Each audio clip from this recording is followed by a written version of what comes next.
ওরে উমার, আমার শরীরে যে পাঞ্জাবি খানা দেখতে পাচ্ছ? বলে হ্যাঁ হুজুর দেখতে পাচ্ছি। নবী আমার ডাক দিয়ে বলেন, উমার শুনে নাও, আমি যদি ইন্তেকাল করে যাই, আমার ইন্তেকাল করার পর আমার শরীর থেকে পাঞ্জাবি খানা খুলে নেওয়ার পর, ওরে উমার এই পাঞ্জাবি খানা তোমার কাছে যত্ন করে রেখে দেবা। বলুন সুবহানাল্লাহ। উমার ফারুক রাদিয়াল্লাহু তাআলা আনহু তিনি মনে মনে চরম আনন্দিত যে আমার বিশ্ব নবীজির পুরা একটা পাঞ্জাবি। হযরত ওমরকে বলুন, ওমর আমার ইন্তেকাল করার পর এই জামাটা তোমার কাছে যত্ন সহকারে রেখে দেবা। আমরা জানি বিশ্ব নবী যে জামাটা ব্যবহার করতেন বেশিরভাগ গোল জামা ব্যবহার করতেন, ওগুলোকে আমরা জুব্বা বলি। হাদিসে এসেছে কাটা জামাও ব্যবহার করতেন, কিন্তু বেশিরভাগ গোল জামা যেটাকে জুব্বা বলা হয় সেই জামা নবীজি ব্যবহার করতেন। রহমতের নবী আমার বললেন, ওমর এই জুব্বাটা তোমার কাছে আমানত স্বরূপ রাখবা। সাহাবারা জানতে বিশ্ব নবী এত দামি বরকতময়। হাদিসে এরকম অনেক জায়গায় এসেছে নবীর শরীর থেকে ঘাম কপাল থেকে ঝরলে অনেক সময় সাহাবারা শিশিতে ভরে রাখত ব্যবহার করার জন্য। বলুন সুবহানাল্লাহ। মুশকে আম্বার নাই, খুশবু বের হতো। আল্লাহ রাসূল সাল্লাল্লাহু তাআলা আলাইহি ওয়াসাল্লামের বাপজি কলিজা টুকরা বিবি, আমরা জানি বিশ্ব নবীর টোটাল 11টা বিবি ছিল। কটা বললাম? 11টা। তার মধ্যে থেকে বিশ্ব নবীর আমার প্রথম নাম্বার আপনার যিনি বিবি ছিলেন তিনার নাম একটু জোরে বলুন তো বাপ। হযরতে খাদিজাতুল কুবরা রাদিয়াল্লাহু তাআলা আনহা। এই হযরতে খাদিজার জীবনীতে এসেছে হযরত ওমর তিনি জানতেন আমি খাদিজার ব্যাপারটা দেখেছি। আমার বিশ্ব দরদী নবী আমার বাপজি যেদিন মেরাজে গিয়েছিলেন, মেরাজ থেকে জান্নাত জাহান্নাম সব দেখে এসেছিলেন। জাহান্নামে মানুষের বাপজি শাস্তি হচ্ছে ওটা দেখেছিলেন। জান্নাতে যে মানুষ আল্লাহর নিয়ামত ভোগ করবে সেটা নবীজি দেখেছিলেন। আল্লাহ রাসূল মেরাজ থেকে ফিরে এসে সর্বপ্রথম সাহাবাদের সামনে বাপজি মেরাজের বিস্তারিত ঘটনা আলোচনা করেছিলেন। আমাদের প্রায় মানুষে জানা আছে। নবী আমার সাহাবাদের সামনে আলোচনা করার পরে ওখান থেকে বিশ্ব নবী আমার তার বিবি খাদিজাতুল কুবরা রাদিয়াল্লাহু তাআলা আনহার কাছে গিয়ে বলেছিলেন, ওগো খাদিজা, আমি জাহান্নামে দেখলাম নারী আর পুরুষের শাস্তি হচ্ছে, কিন্তু আমি দেখলাম পুরুষের তুলনামূলক নারীরা তারা বেশি, তারা জাহান্নামের আগুনে তারা শাস্তি ভোগ করছে, তাদেরকে কষ্ট দেওয়া হচ্ছে, আযাব দেওয়া হচ্ছে। এই খাদিজা, তুমি সাবধান হয়ে যাও। তুমি ভেবো না যে আমার স্বামী পয়গম্বর, আমার স্বামী আখিরি জামানার রাসূল বলে হয়তো আমার সাথে কোনো ফেরেশতা কবরে বেয়াদবি করবে না। সারা পৃথিবীর শ্রেষ্ঠ নবী তার অর্ধাঙ্গিনী বিবি খাদিজার ব্যাপারে বিশ্ব নবী বলছেন। আমরা জানি দুনিয়ার বুকে বিশ্ব নবী একটা জায়গায় বায়াতে রিদওয়ান বলা হয়, আল্লাহ রাসূল একটা গাছের গুড়িতে বসেছিলেন। সেই সময় বিশ্ব নবী আমার কিছু সাহাবা ছিলেন, তার মধ্যে থেকে নবী আমার 1 2 3 4 করে 10 জন সাহাবিয়া নারী আর পুরুষ মিলে নবী আমার তাদেরকে জান্নাতের খোঁজখবরি শুনিয়েছিলেন। বলুন সুবহানাল্লাহ। বলেছিলেন, আবু বকর তুমি জান্নাতি, ওমর তুমি জান্নাতি, উসমান গনি তুমি জান্নাতি, হযরত আলী রাদিয়াল্লাহু তাআলা আনহুম আজমাইন তোমরা এইভাবে জান্নাতি বলে লাস্টে নারীদের মধ্যে থেকে খাদিজাতুল কুবরার কথাও বাপজি বলেছিলেন। তাহলে সেই খাদিজাও আমার বিশ্ব নবীর জবান থেকে শুনলেন জাহান্নামে নারীদেরকে বেশি শাস্তি দেওয়া হয়েছে। রাসূলুল্লাহ শুধু এই কথাটা বলে নবী আমার সুজা চলে গিয়েছে মসজিদে গিয়ে রাসূলুল্লাহ সিজদারত অবস্থায় আছেন ইবাদতে। হাদিসের কিতাবে পাওয়া যায় নবী হয় কলেমার দাওয়াত দিতে যেতেন মানুষের কাছে, নতুবা বিশ্ব নবী আমার কোনো বাজারে গিয়ে আপনার আড্ডা ঠুকতেন না, কোনো দোকানে বসে বাবজি মজা করতেন না। বাকি টাইমটা বিশ্ব নবী তার আল্লাহর পবিত্র ঘরে বেশি ইবাদত করে টাইম কাটাতে। আমার বিশ্ব নবী চলে গিয়েছেন মসজিদে। হযরতে খাদিজাতুল কুবরা রাদিয়াল্লাহু তাআলা আনহা তিনি সেই জায়গায় বাড়ির আগিনাতে বাবজি আপনার বসে হঠাৎ করে খাদিজাতুল কুবরা তিনি কবরে চিন্তা করতে করতে বাবজি চিৎকার করে কেঁদে উঠলে। আমরা দেখি মসজিদে বাবজি ইমাম সাহেবরা যেমন এই শেষ তারাবি গত পরশুদিন হয়েছে তাই তো নাকি, তারাবির নামাজ প্রায় মসজিদে ইমাম সাহেব খাস করে দোয়া করেছে এবং কেঁদে কেঁদে দোয়া করেছে। অনেক মানুষ এরকমও বলছে যে আমি কাঁদছি আর পাশ থেকে আরেকজন তাকে থেকে দেখছে হাসছে, মানে ওর কাঁদন বেরোচ্ছে না। কাঁদন অতক্ষণ পর্যন্ত বাবজি বেরোবে না যতক্ষণ পর্যন্ত আপনার মৌতের ভয় আপনার এই দিলের ভিতরে না ঢুকবে যে আমাকে কবরে জবাব দিতে হবে, কবর কঠিন ভয়ঙ্কর জায়গা, সেই জায়গায় হিসাব দিতে না পারলে আমি সহ্য করতে পারবো না। যতক্ষণ পর্যন্ত আপনার দিলে ভয়টা না ঢুকবে ততক্ষণ পর্যন্ত আমি যতই চেষ্টা করি না কেন চোখ দিয়ে পানি বের হবে না। খাদিজাতুল কুবরা রাদিয়াল্লাহু তাআলা আনহা উনি আগিনাতে বসে উঠোনে বসে খাদিজাতুল কুবরা কবরের দিকে চিন্তা করে হঠাৎ করে কাঁদতে কাঁদতে চিৎকার করে উঠলে।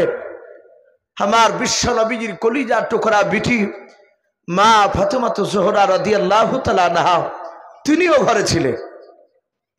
উনি মার আওয়াজ শুনে কান্নার আওয়াজ শুনে ছুটে আসলেন। আসার পর বিশ্ব নবী দরদি নবীজির নয় হযরত খাদিজাতুল কুবরার কাছে এসে বলেন, মা ওগো মা তোমার কি হলো, তুমি কাঁদছো কেন বলো। খাদিজাতুল কুবরা কাঁদতে কাঁদতে বাবজি মাটিতে বেহুশ হয়ে পড়ে গেলে। আমার বিশ্ব নবীজির কলিজার টুকরা বিটি মা ফাতেমা জোহরা রাদিয়াল্লাহু তাআলা আনহা তিনি দেখলেন মার আওয়াজটা জবান থেকে বেরোনো বন্ধ হয়ে গেল। মুখের দিকে লক্ষ্য করে দেখেন মা কথা বলে না, মার দুটো চোখ বন্ধ হয়ে গিয়েছে, শুধু মার মুখ দিয়ে বাবজি ফেনা ফেপড়া যাকে বলি আমরা থুতু উঠতে শুরু করেছে। হযরতে খাদিজাতুল কুবরার কলিজার টুকরা বিটি বিশ্ব নবীজির কলিজার টুকরা বিটি ফাতেমা জোহরা তিনি দেখলেন আমার আব্বার কাছে না গেলে আমার মাকে মনে হয় আর বাঁচানো যাবে না। মা ফাতেমা জোহরা রাদিয়াল্লাহু তাআলা আনহা উনি বুঝতে পেরেছেন আমার আব্বা জান মসজিদ ছাড়া কোথাও যায় না। এই সময়কালে আল্লাহর নবীজির কলিজার টুকরা বিটি মসজিদে নববীর দরজায় নাই, ওই মসজিদে বাবজি অন্য একটা মসজিদে আল্লাহর নবীজির কলিজার টুকরা বিটি দৌড়ে চলে গেলেন। মসজিদে গিয়ে সালাম দিলেন। নবীজি শিখেছিলেন ওগো আমার বেবে, ওগো আমার কলিজার টুকরা বিটিরা শুনে নাও, মসজিদের পাহা দিয়ে গেলে সালাম দিতে হয়, আসসালামু আলাইকুম ইয়া আহলাল মসজিদ। গোরস্থানের পাহা দিয়ে গেলে বাবজি সালাম দেওয়া লাগে, আসসালামু আলাইকুম ইয়া আহলাল কবুর। এতটুক বললি যথেষ্ট। যদি কারো আরো কিছু জানা থাকে তাহলে বলবেন ইয়াগফিরুল্লাহু লানা ওয়া লাকুম ওয়া আনতুম সালাফুনা নাহনু বিল আসার। ওগুলো যদি না পারেন প্রথম কাটুক বলবেন আসসালামু আলাইকুম ইয়া আহলাল কবুর। আমার বিশ্বনবী বলেছেন গোরস্থানে সালাম দিলে মাইয়াতরা আপনার আমার সালামের উত্তর দেয়, বলুন আলহামদুলিল্লাহ। এবং কবরের পাহা দিয়ে গেলে কবরবাসীরা তারা দেখতে পর্যন্ত পায় যে কারা দাঁড়িয়ে কবর জিয়ারত করছে, কারা আমার কবরের পাহা দিয়ে যাচ্ছে।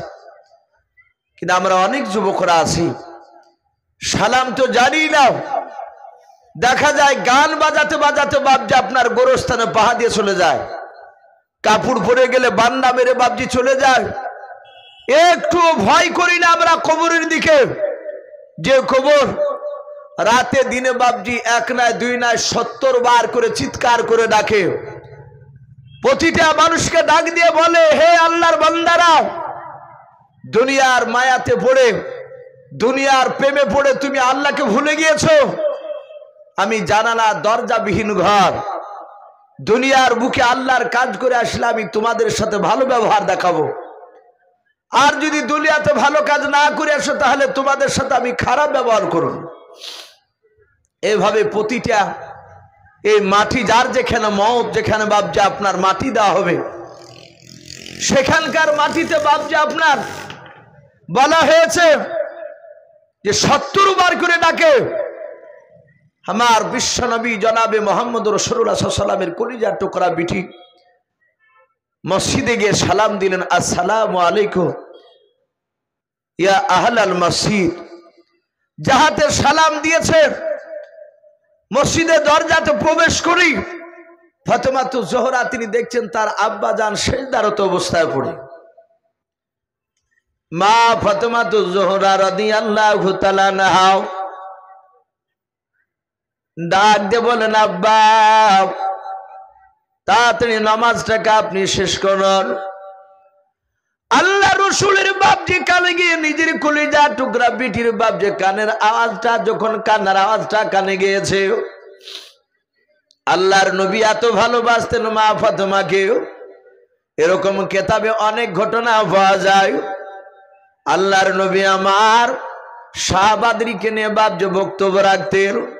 যেমন আজ আপনারা আমার কথাগুলো শোনার জন্য বসে আছেন।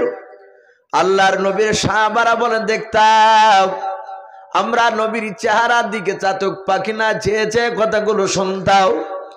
নবী আমাদের দিকে মহাব্বতে তাকে মধুর সুরে বয়ান করতেন, আলোচনা করতেন। হঠাৎ করে মাঝে মাঝে দেখতাম নবী আমার মাহফিল থেকে সোজা বাপজি দৌড়ে চলে যেতেন। সাহাবারা বলেন আমরা পেছন ঘুরে দেখতাম আল্লাহর নবী জনাবে মুহাম্মদ রাসূলুল্লাহ সাল্লাল্লাহু তাআলা আলাইহি ওয়াসাল্লামের কলিজার টুকরা বিটি মা ফাতেমাকে দেখতাম। বলুন সুবহানাল্লাহ। সাহাবারা বলেন আমরা নবীর পেছনে গিয়ে দাঁড়িয়ে দাঁড়িয়ে শুনতাম আল্লাহর নবী আমার মা ফাতেমাকে ডাক দিয়ে বলতেন, মা তুমি কেন আমার মাহফিলে আসছিলে বলো। মা ফাতেমাতু জোহরা বলতেন, আব্বাজান আমি আপনার কাছে এই কথাটা জিজ্ঞাসা করার জন্য এসেছিলাম। আল্লাহর নবী বলতেন, গো মা আমার জামাই আলীকে যদি একবার হুকুম করে দাও আমাকে ডাকতে পাঠালে আমি তোমার কাছে চলে যেতাম। ওরে আমার মা তুমি হেঁটে হেঁটে আসলে আমি বড্ড কষ্ট পাই। বলুন সুবহানাল্লাহ। এত নবী আমার ফাতেমাতু জোহরাকে বাপজি ভালোবাসতেন, এত ভালোবাসতেন। আল্লাহর নবীজির বাপজি কলিজার টুকরা বিটির বাপজি ফাতেমার গলার আওয়াজটা শোনার পর নবী আমার তাড়াতাড়ি বাপজি ডান দিকে বাম দিকে সালাম ফিরলেন। ফেরার পর আল্লাহর নবী বলেন, গো আমার ফাতেমা মা বলো কেন তুমি নামাজ তাড়াতাড়ি শেষ করতে বললে বলো। ফাতেমাতু জোহরা ডাক দিয়ে বলুন, গো আমার আব্বাজান আমার মনে হয় এতক্ষণ পর্যন্ত জনম দক্ষিণ মা আমার পৃথিবীর বুকে বেঁচে নাই। ও গো আব্বা আপনি তাড়াতাড়ি চললেন। বলে কেন রে মা। বলে আব্বাজান আমি জানি না আমার কি হয়েছে, আমি দেখলাম ঘরের ভিতরে আমি বসেছিলাম গো আব্বা, আমার মার হঠাৎ করে দেখলাম গলার আওয়াজ কান্নার আওয়াজ শুনতে পেলাম। ওগো আব্বা আমি ঘর থেকে বেরিয়ে দেখলাম মা উঠোনের ওপর কাঁদতে কাঁদতে মাটিতে বেহুশ হয়ে পড়ে গেল। আমি কয়েকবার মা মা করে ডাকলাম, আব্বা আমার মা আমার ডাকে সাড়া দিল না। ওগো আমার আব্বা আমার মা যদি ইন্তেকাল করে যায় আব্বা জানা আপনি বলুন আমি কাকে মা বলে ডাকবো আর কে আমাকে বিটি বলে কোলে নেবে বললেন। ওগো আব্বা জান আপনি তাড়াতাড়ি চলুন যেন আমার মা যেন বেঁচে যায়। আল্লাহর নবী জনাবে মুহাম্মদ রাসূলুল্লাহ সাল্লাল্লাহু তাআলা আলাইহি ওয়াসাল্লাম বিশ্ব দরদি নবী আমার প্রথমার ডানা হাতখানা ধরে নবী আমার পাটান করে হেঁটে গেলেন। বিশ্ব নবী আমার যাওয়ার পর দেখেন খাদিজাতুল কুবরা বেহুশ হয়ে পড়ে আছে। নবী বলেন, মা ফাতেমা তাড়াতাড়ি ঘর থেকে পানি নিয়ে এসো। ফাতেমা বলে, আমি আমার আব্বাকে পানি নিয়ে এসে দিলাম। আল্লাহ রাসূলের বরকতময় হাতখানা বাবা, আল্লাহর নবীর পা থেকে মাথা পর্যন্ত বাবা গোটা শরীরখানা বরকতে ভরা ছিল। বলুন সুবহানাল্লাহ। আল্লাহর বরকতময় নবীজির বাপজি হাতখানা নবী আমার পানি তুলে বাপজি ছিটা মেরে দিলেন খাদিজার কপালে। চেহারাতে মুখে পানি মারলেন, খাদিজার জ্ঞানটা ফিরে গেল। জ্ঞান ফিরে খাদিজার দুই চোখের কোনা দিয়ে আবার গড় গড় করে পানি গড়েছে। আল্লাহর নবী বলেন, খাদিজা বলো বলো তোমার কি হয়েছিল, কেন কান্না করেছিলে বলো। ওরে খাদিজা কেন মাটিতে মেউসে পড়ে গিয়েছিলে বলো। হযরতে খাদিজাতুল কুবরা নবীর চেহারার দিকে চেয়ে চেয়ে বলেন, ও আল্লাহর নবী যে আমার এমন কিছু হয় নাই। নবী বলেন, খাদিজা মিথ্যা বলো না, তাড়াতাড়ি বলো তোমার কি হয়েছিল একটু খুলে বলো। খাদিজা আস্তে করে বলছেন, নবী গো আমার এমন কিছু হয় নাই, কিন্তু নবী ওই কবরের আযাব বড় ভয়ঙ্কর। নবী যে আপনি বলেছেন মানুষ মৃত্যুর পর তাকে দাফন করা হবে। ও আল্লাহর নবীজি আপনি বলেছেন দাফন করার পর মানুষ 2.5 ধাপ, কোন মুফাসসিরিনে কেরাম লিখেছেন বাবা 40 ধাপ মাটি দিয়ে যখন বাড়ির দিকে রওনা নিয়ে নেয়, ওই সময় কবরে বাপজি একটা ফেরেশতা আসবে, তার নাম হবে হযরত রুম্মান আলাইহিস সালাম। ওই ফেরেশতা আসার পর মাইয়াতকে ডাক দিয়ে বলবে, ওগা আল্লাহর বান্দাও তুমি তাড়াতাড়ি তুমি ভালো মন্দ তুমি লিখতে শুরু করো। খাদিজা বলে, নবী গো আপনার মুখে শুনেছি। তখন ওই মাইয়াত বলবে, আমি লেখাপড়া তো আমি করি নাই, আমি লিখতে পারবো না। ফেরেশতার উম্মান ধমক দিয়ে বলবে, লিখ ভাই। আবার ডাক দিয়ে বলবে, আমি কিসে লিখবো। আল্লাহর নবীজি বললেন, ওগো আমার সাহাবারা শুনে নাও। রোমান ফেরেশতা যখন ওই কথা বলবে যে তাড়াতাড়ি লিখর, মাইয়াত বলবে আমি কিসে লিখবো। মাইয়াতকে ডাক দিয়ে বলবে, ওগো আল্লাহর বান্দা তোমার 5টা আঙ্গুল যে রয়েছে বলে, হ্যাঁ এই আঙ্গুলগুলো আল্লাহর কুদরাতে কলম হয়ে যাবে। আর তোমার সামনে যে মাটিটা এটা আল্লাহর কুদরাতে মাটিটা কাগজে পরিণত হয়ে যাবে। বলুন আলহামদুলিল্লাহ। খাদিজা ডাক দিয়ে বলে, নবী আপনার মুখে শুনেছি কয়েক সেকেন্ডের মধ্যে তার পুরা জিন্দেগির ভালো আর খারাপ সব লেখা হয়ে যাবে। ওগো আল্লাহর নবীজি আপনি আরো বলেছেন ওই রুম্মান ফেরেশতাও ছোট্ট আকারে আমলনামা খানাও কাঠ আকারে গলায় ঝুলে দেওয়ার পর সেখান থেকে রুম্মান ফেরেশতা চলে যাবে। ওগো আল্লাহর নবী তারপর আপনি বলেছেন 2 জন ফেরেশতা আসবে, একজনের নাম নাকির আলাইহিস সালাম, দ্বিতীয় ফেরেশতার নাম মুনকার আলাইহিস সালাম। এই মুনকার নাকির আলাইহিমুস সালাম 2 জনে আসার পর ওগো নবী 3টা প্রশ্ন করবে, মার রাব্বুকা মান নাবিয়ুকা মা দীনুকা। ওগো আল্লাহর নবীজি আপনি বলেছেন এই 3টা প্রশ্ন উত্তর যারা দিতে পারবে তাদের কবরটা জান্নাতের টুকরা হয়ে যাবে। বলুন আলহামদুলিল্লাহ। আল্লাহ রাসূল বলেন, খাদিজা তুমি কেন কান্না করেছিলে বলো। খাদিজা ডাক দিয়ে বলে, নবী শুনেন আমার জীবদ্দশায় কিছু হয়ে গেলে নবী যেমন আজকে আমি বেহুশ হয়ে গিয়েছিলাম আমি জানতে পেরেছিলাম না। ওগো আল্লাহর নবীজি আমার কলিজার টুকরা বিটি আমার দৃশ্যখানা দেখে আপনাকে ডেকে নিয়ে এসেছে বুঝি মনে হয়। খাদিজা বলে, নবী গো তাহলে আমার জীবদ্দশা কিছু হলে আপনি এসে পাশে এসে দাঁড়িয়ে যান, যেমন আপনি আজকে দাঁড়িয়েছেন। বলে, হ্যাঁ খাদিজা আমার ইন্তেকাল করার আগে শুনে না তোমার যদি অসুবিধা হয় আমি পাশে এসে দাঁড়াবো। খাদিজা বলে, নবী আপনার আগে যদি আমার ইন্তেকাল হয়ে যায় বলুন আপনি আমাকে কি করবেন একটু খুলে বলার। আল্লাহর নবী বলেন, খাদিজা যেইভাবে নারীদেরকে দাফন করা হয় ওইভাবে তোমাকেও দাফন করে দেব। হযরতে খাদিজা ডাক দিয়া বলে, নবী হয়তো আপনি আমাকে কবরে দাফন করে দিয়ে আসবেন, আপনার আগে যদি আমার মওতটা যদি হয়ে যায়। নবী বলেন খাদিজা তোমার আগে যা আমার ইন্তেকাল হবে না এটা কোনো গ্যারান্টি নাই। ওরে খাদিজা শুনে না, আমার আগে তোমার ইন্তেকাল হয়তো নাও হতে পারে। বলে হুজুর যদি হয়ে যায়, ও নবীজি আপনি কথা বলুন, আপনি বলুন ওই সময় আপনি তো আমার সাথে কবরে থাকবেন না। বলে নাও ও আল্লাহর নবীজি, ওই দুজন ফেরেশতা আমাকে এসে যদি প্রশ্ন করে তিনটা, আমি খাদিজা প্রশ্নের উত্তর না যদি দিতে পারে, আমি দিতে না পারলে আমার সাথে তারা খারাপ ব্যবহার করবে। ওগো নবী আমি জাহান্নামের আগুন আযাব কঠিন আমি সহ্য করতে পারবো না। আমার বিশ্ব নবী বলেন ওগো খাদিজা আমি দেখেছি, এই খাদিজা তোমার যে গুণাবলী আমার সব জানা আছে। ওগো খাদিজা আমার উপর তুমি ঈমান আনার পরে তুমি যে আমাকে মহব্বত করো, ভালোবাসো, হে খাদিজা আমার ধারণা তোমার সাথে কোনো ফেরেশতা কবরে বেয়াদবি করবে না। বলুন সুবহানাল্লাহ। খাদিজাতুল কুবরাকে বিশ্ব নবী বলেন খাদিজা তুমি আওয়াজ বন্ধ করে দাও, তুমি কেঁদো না, আশা করি কোন ফেরেশতা তোমার সাথে বেয়াদবি করবে না।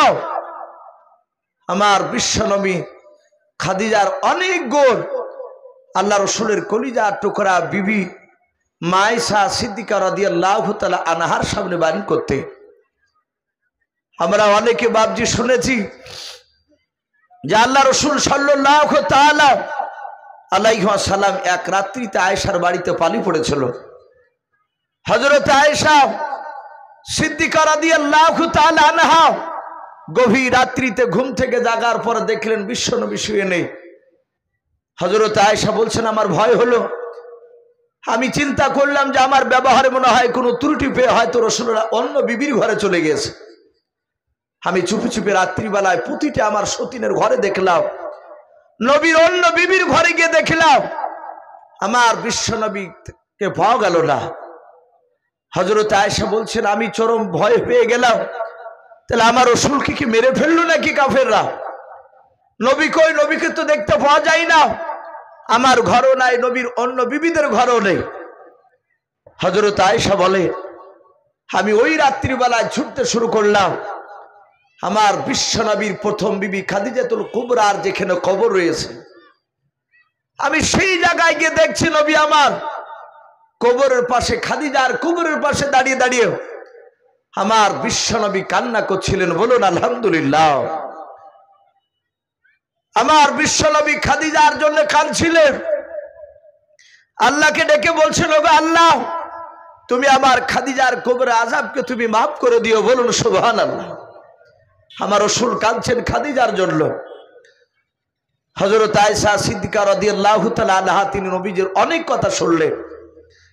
নবী এটা বললেন আল্লাহ কিয়ামতের ময়দানে যদি তুমি আমাকে জান্নাতে দাও তাহলে আমার বিবি খাদিজাকে তুমি আমার সঙ্গে আবার জান্নাতে থাকার ব্যবস্থা করে দিও। বলুন আল্লাহুম্মা আমিন। খাদিজার নয় বিশ্ব নবীর মুখ থেকে কথাটা শুনে আয়েশার মনটা বাবজি খারাপ হয়ে গেল। আয়েশা যতই রাসূলুল্লাহর বিবেক হাজার হলো তো সে তো মানুষ। হযরত আয়েশা তাড়াতাড়ি করে এসে বাবজি বিছানায় শুয়ে গেছে। নবী কবর জিয়ারত করে বাড়ি চলে আসলেন আয়েশার ঘরে। এসে দেখছেন আয়েশা বুকটা বাবজি একটু জোরে বাবজি উঁচু নিচু হচ্ছে, নিঃশ্বাসটা জোরে জোরে ফেলছে, একটু ধোঁকায় যাকে আমরা বলি। নবীজি আয়েশার বুকে হাত দিয়ে বলেন আয়েশা কি ব্যাপার এত জোরে জোরে তুমি ধোঁকাচ্ছ কেন? বলো এই আয়েশা কি হয়েছে তোমার বললো। হযরত আয়েশা সিদ্দিকা রাদিয়াল্লাহু তাআলা আনহা তিনি দেখলেন রাসূলের কাছে আর মিথ্যা বলা যাবে না।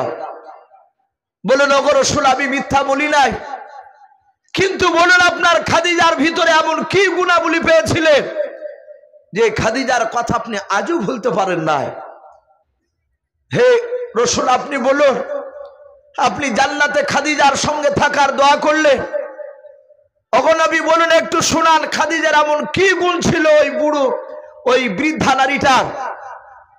আমার বিশ্ব নবীর চোখ দিয়ে পানি ঝরতে লাগলো। দরদি নবী আমার ডাক দিয়ে বলেন ওরে আয়েশা খাদিজার যা গুণ ছিল, খাদিজা যে আমাকে ভালোবাসতো, ওরে আমার আয়েশা 1 ঘন্টার খাদিজার ভালোবাসা আমার মনে হয় তোমার সারা জীবনকার ভালোবাসা খাদিজার কাছে তুচ্ছ হয়ে যাবে। বলুন আলহামদুলিল্লাহ। খাদিজার কাছে তুমি হেরে যাবে। ওরে আমার আয়েশা, যখন আমার কেউ ছিল না দুনিয়ায়, সেই সময় আমার সঙ্গে ছিল খাদিজাতুল কুবরা। বলুন আলহামদুলিল্লাহ। হযরত আয়েশা বুঝতে পারলেন আমার ভুল হয়েছে। সাথে হাতে নবীর হাতখানা ধরে বলছে, নবী মাফ করবে। ওগো নবী বলুন, আপনি একটা কথা শোনান কিংবা দুটো ঘটনা আপনি শোনান, আমার খাদিজার বোনটার এমন কি গুণ ছিল। আমার বিশ্ব নবী কাঁদতে শুরু করলে, আমার দরুদি নবী আমার ডাক দিয়ে বলে, ওরে আবার শুনে নাও আয়েশা, আমার খাদিজা আমাকে কতটা ভালোবাসতো তুমি জানো? বলে জানি না, আমি তো খাদিজাতুল কুবরাকে আমি ভালো করে আমি দেখি নাই। ওগো নবী আপনি বলুন আপনার খাদিজার গুণ কেমন ছিল? বিশ্ব নবী বলেন, ওরে আমার আয়েশা, আমার খাদিজা আমার উপরে ঈমান আনার পর থেকে নিয়ে, আমার খাদিজা আমাকে বিয়ে করার পর থেকে নিয়ে যতদিন আমি বাড়িতে থাকতাম, ওরে আমার আয়েশা, আমার খাদিজা, আমি পয়গম্বর রাসূল বাড়িতে না ফেরা পর্যন্ত আমার খাদিজা খাবার খেতেন না। বলুন আলহামদুলিল্লাহ। ওরে আয়েশা, আমি সারা রাত যদি আমি আসতে না পারতাম, হযরতে খাদিজাতুল কুবরা সারা রাত খেতেন না।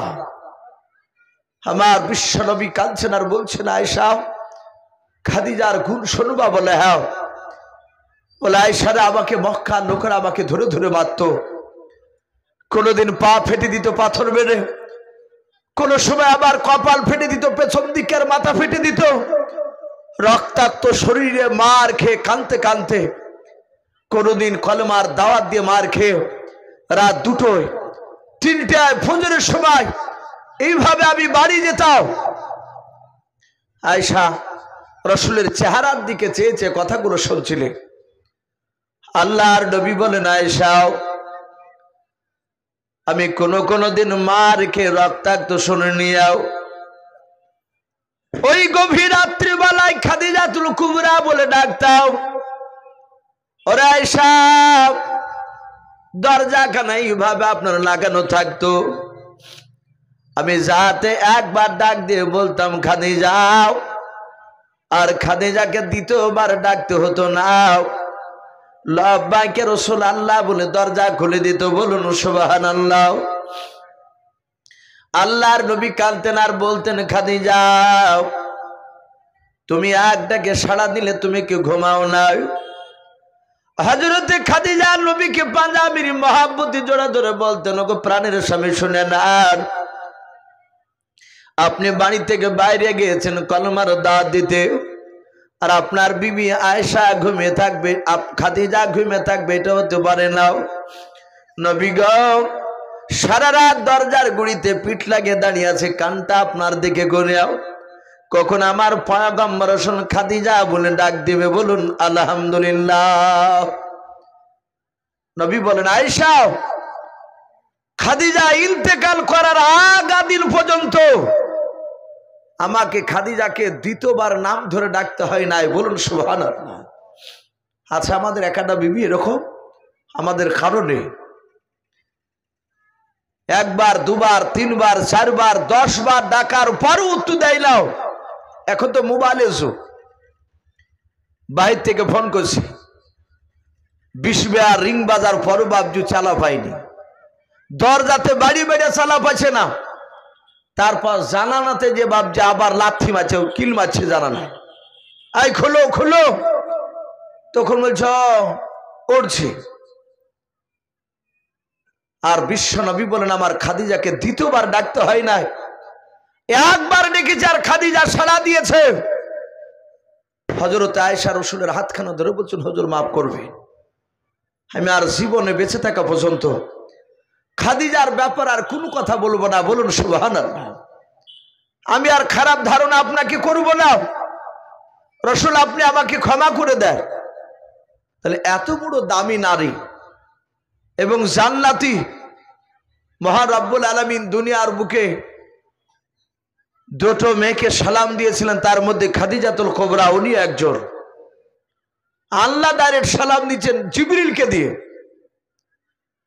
তাহলে এত বড় দাবি খাদিজাতুল কুবরা।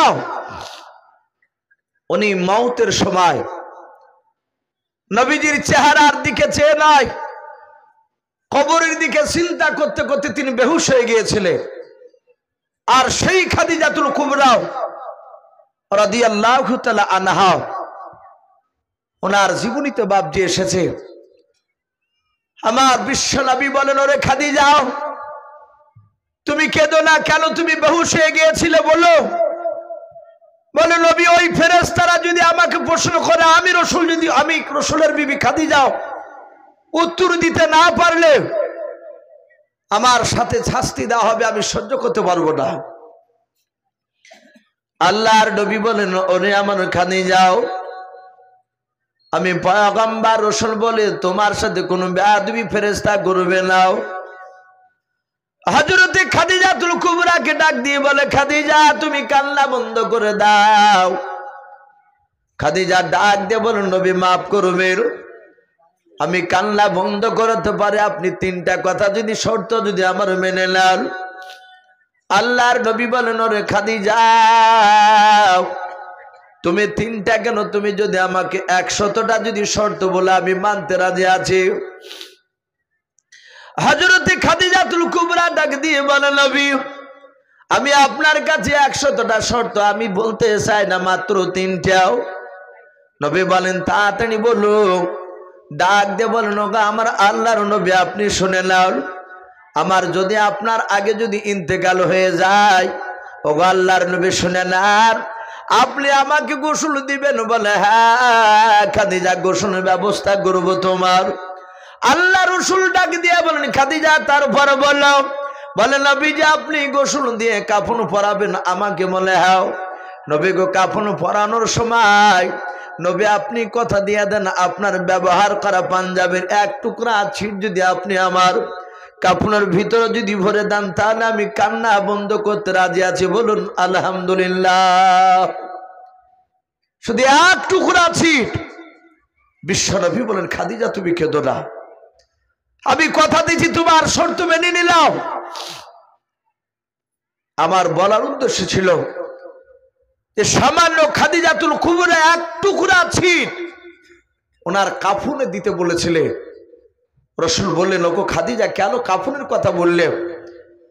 কাফনের ভিতরে কেন আমার ব্যবহার করা পাঞ্জাবি ছিট কিংবা চাদরের টুকরা এক টুকরা কেন কেটে দিতে বললে? বলে, হুজুর আমি জানি আপনার ব্যবহার করা কোনো ছিট চাদর যদি থাকে আমার মনে হয় না যে কবরে আমার সাথে বেয়াদবি করবে। বলুন আলহামদুলিল্লাহ।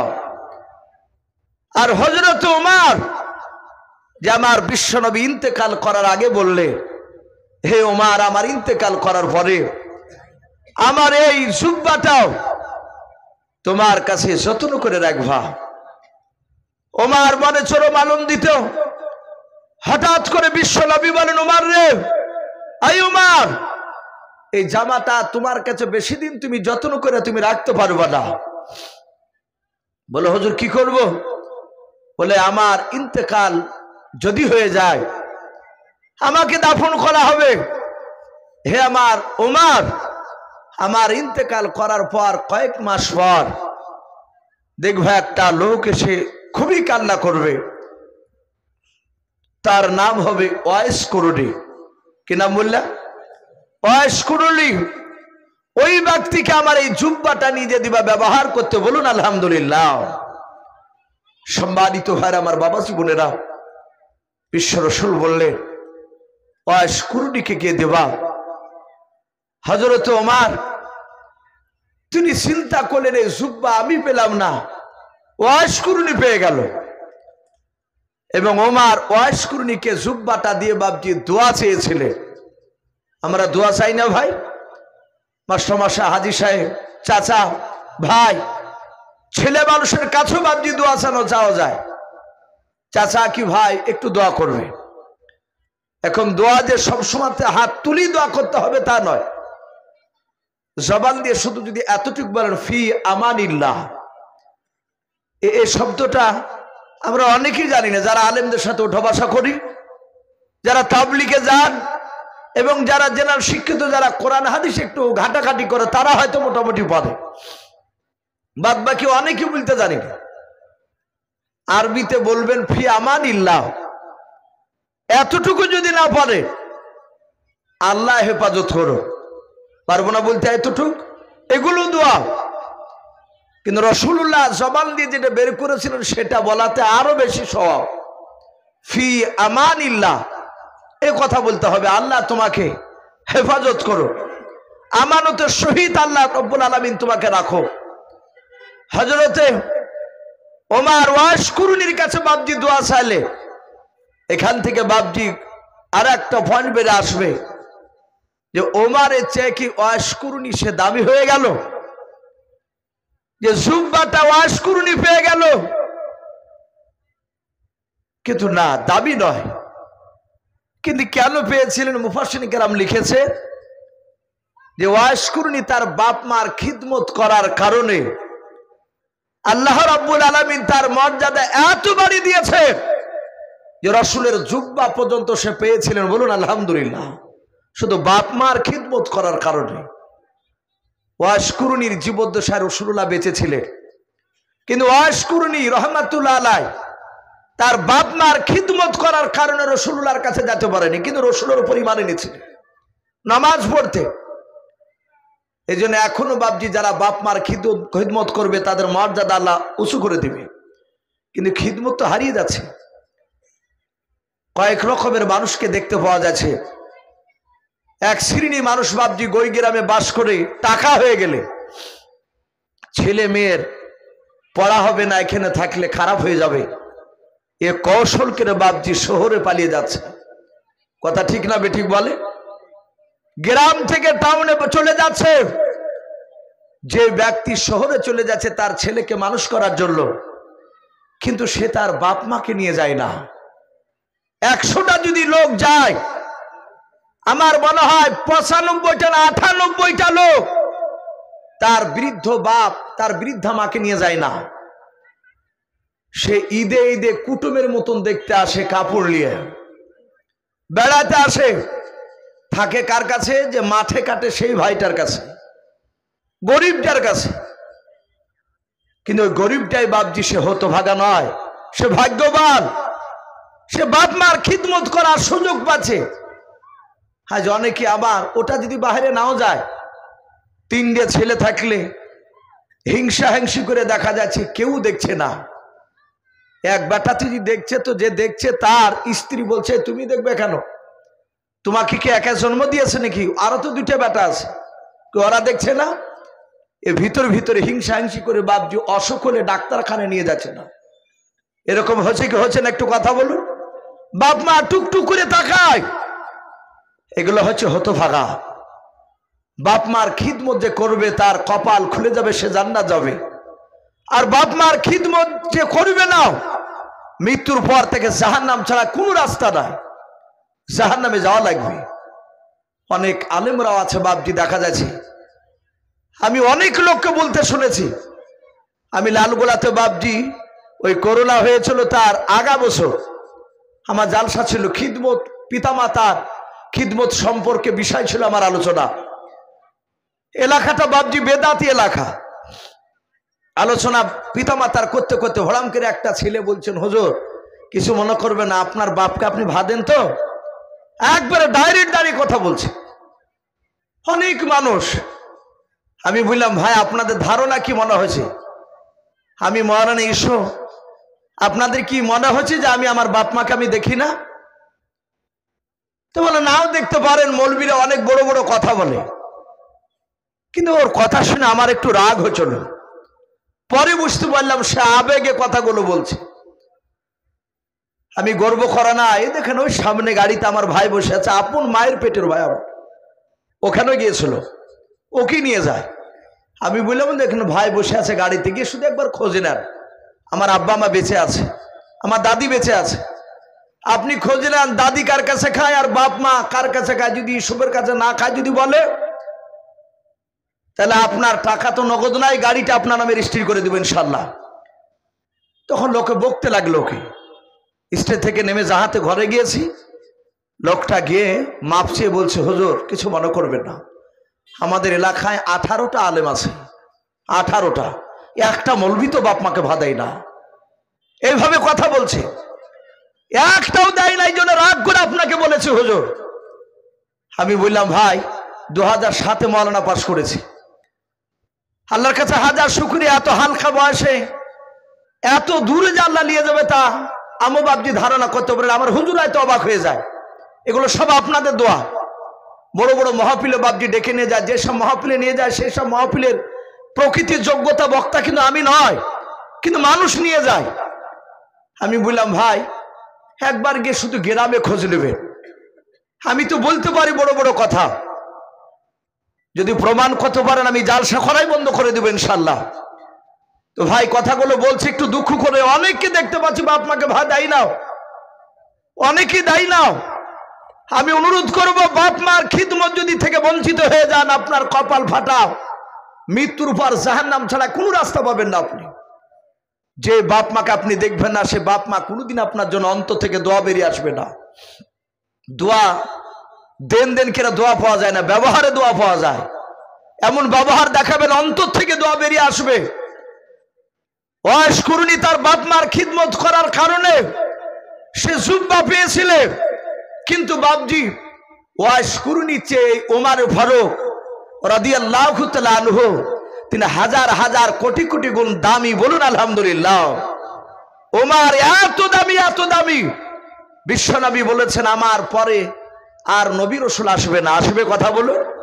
ও খাতামান নবীর নবুয়তের দরজা মহান রব্বুল আলামিন দরজাটাকে আল্লাহ তালা মেরে দিয়েছে, নবী আর আসবে না। কিন্তু নবী বলেছেন আমার পরে যদি আল্লাহ কাউকে নবী রাসূল করে দিতে পাঠাতে, তাহলে আমার সাহাবা ওমর তিনি নবী রাসূল হওয়ার যোগ্য ছিলেন। বলুন আলহামদুলিল্লাহ। এ হযরত ওমর তিনি এত বড় পণ্ডিত ছিলেন। আচ্ছা বলেন, ওমরের চেয়ে কি দামি সাহাবা আর কেউ ছিলেন না? ভাই একটু কথা বলুন। ওমরের চেয়ে যে দামি সাহাবা তার নাম কি? একটু জোরে বলুন সবাই। হযরতে আবু বকর সিদ্দিক রাদিয়াল্লাহু তাআলা আনহু, তিনি এত দামি। আমার বিশ্ব নবী বলেছিলেন, ওগো আমার সাহাবায়ে কেরাম শুনে নাও, আমার যত উম্মত ইন্তেকাল করেছে, যারা বেঁচে আছে, যারা কিয়ামত পর্যন্ত আসবে, সব উম্মতের নেকি যদি এক পাল্লা রাখা হয়, আর আমার শুধু আবু বকরের সারা জীবনকার নয়, আবু বকর ঈমান আনার পর থেকে নিয়ে তার মৃত্যু পর্যন্ত সব আমল নয়, শুধু একটা রাত্রি নেকি, যেদিন বিশ্ব রাসূলের সাথে মক্কা থেকে মদিনায় গিয়েছিলেন হিজরত করে, ওই রাত্রি নেকিটা অপর পালে আবু বকর রাখলে আবু বকরের নেকির পাল্লা ভারী হয়ে যাবে। বলুন সুবহানাল্লাহ। এত বড় দামি সাহাবা, কিন্তু নবী বললেন না যে আবু বকর নবী রাসূল হওয়ার যোগ্য ছিলেন। আমার রাসূল বলছে, আমি আবু বকর নয়, আমি ওমরের দিকে আমি লক্ষ্য করে মাঝে মাঝে দেখতাম, তার ভিতরে আপনার নবুয়তি মেজাজ দেখতে পাওয়া যেত। বলুন আলহামদুলিল্লাহ। যে মেজাজটা আবু বকরের মধ্যে দেখতে পাওয়া যেত না। হযরত ওমর যেমন রাগিল ছিল, তেমনি বাপজি নরমও ছিলেন। তিনি এত দামি ছিলেন, এত নবীর আইনকে বাপজি মানতে। এ হযরত ওমর ফারুক রাদিয়াল্লাহু তাআলা আনহু, ওনার জীবনীতে এসেছে উনি যখন বাদশা ছিলেন, ভাই উনি এই আমাদের ভারতবর্ষের মতো দেশের বাদশা শুধু ছিলেন তা নয়, ইতিহাসে পাওয়া যায় গোটা পৃথিবীর মধ্যে অর্ধেকটা পৃথিবীর একাই তিনি ওমর বাদশা ছিলেন। বলুন আলহামদুলিল্লাহ। গোটা পৃথিবীর অর্ধেকটা পৃথিবীর বাদশাহ এ হযরত ওমর। ওমর ফারুক বাপজি 14 দিন হয়েছে বাদশাহ হওয়া। কদিন বললাম? 14 দিন। ওমর প্রথম দিন বাপজি আপনার বাদশাহ হওয়ার পরে, আমরা জানি আমাদের পার্লামেন্ট কোথায় ভাই একটু কথা বলে? দিল্লি। কিন্তু সেই সময় আরবের পার্লামেন্ট ছিল বাপজি মসজিদে নববী, মদিনার মসজিদে নববীতে বাপজি বিচার হতো। আমার হযরত ওমর ফারুক রাদিয়াল্লাহু তাআলা আনহু বাদশাহ হওয়ার পরে যখন খলিফা হলে, মসজিদে নববীর মিম্বারে দাঁড়িয়ে হযরত আমিরুল মুমিনিন ওমর তিনি বলেছিলেন হাজার হাজার লক্ষ লক্ষ জন তার দিকে লক্ষ্য করে, ও আমার বন্ধুরা, এই জায়গাতে আল্লাহ আমাকে ক্ষমতা দিয়েছে তোমাদের দোয়ায়, শুনে নাও, আমি তোমাদেরকে চালাতে গিয়ে যদি আমার ভুল হয়ে যায় তাহলে ওমরের কলারখানা ধরে তোমরা ওমরকে ভুলটা ধরিয়ে দিবা যে এটা বাদশা আপনার ভুল হয়েছে। যদি ওমর যদি ভুলটা সংশোধন না করে তাহলে ওমরের গলায় হাত দিয়ে ধাক্কা দিয়ে এই পার্লামেন্ট থেকে ওমরকে নামিয়ে দিবা। বলুন আলহামদুলিল্লাহ। আছে আমাদের এরকম কোন নেতা এই ধরনের কথা বলে?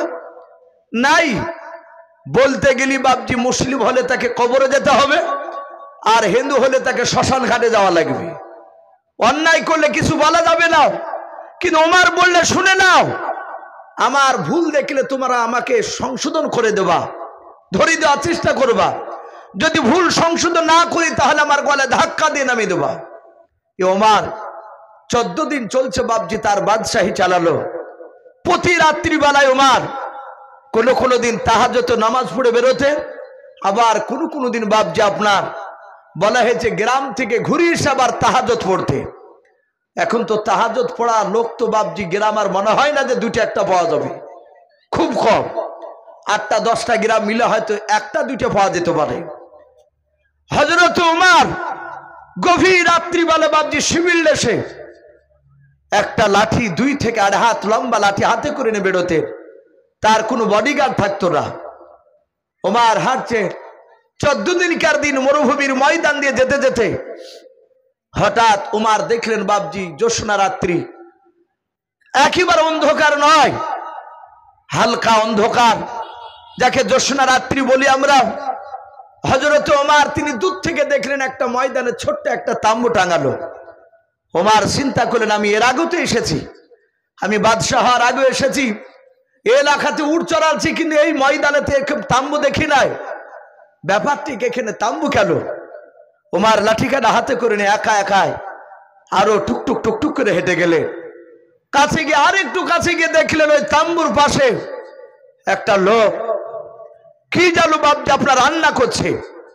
সে বারবার ফু দিয়ে আগুন ধরাতে যাচ্ছে, ধোঁয়া বের হচ্ছে। ওমর আরেকটু কাছে গেলে প্রায় 15 হাত দূর থেকে ওমর তাকে দেখছেন ওই লোকটা 3টা পাথরকে খাড়া করে হাড়ি চাপিয়ে দিয়ে কাঠ ভরে দিয়ে আপনার আগুন ধরানোর চেষ্টা করছে, শুধু ফু দিয়ে আর ধোঁয়া বেরোয়, আগুন ধরতে চাইছে না। ওমর দেখলেন ওই হাড়ির পাশে 4-5 হাত দূরে 3টা ছোট ছোট বাচ্চা ছেলে, তারা মরুভূমির ময়দানে বাপজি বালিতে মাথা দিয়ে ঝিরঝির করে বাতাস বইছিল। বাচ্চা 3টাকে একটু হালকা ঠান্ডা লেগেছে, 2 পায়ের ভিতরে বাপজি হাত ভরে দিয়ে দেখেন লেপ কাঁথা না থাকলে ঠান্ডা লাগলে মানুষ 2 পায়ের ভিতর ভরলে একটু ঠান্ডাটা কম লাগে, হাত ভরে দিয়ে বাচ্চা 3টে বাপজি শুয়ে ঘুমাচ্ছে। ওমর আরেকটু কাছে গেলে ওমর চিনতে পারলেন না। ওমর বললেন ভাই তুমি কে?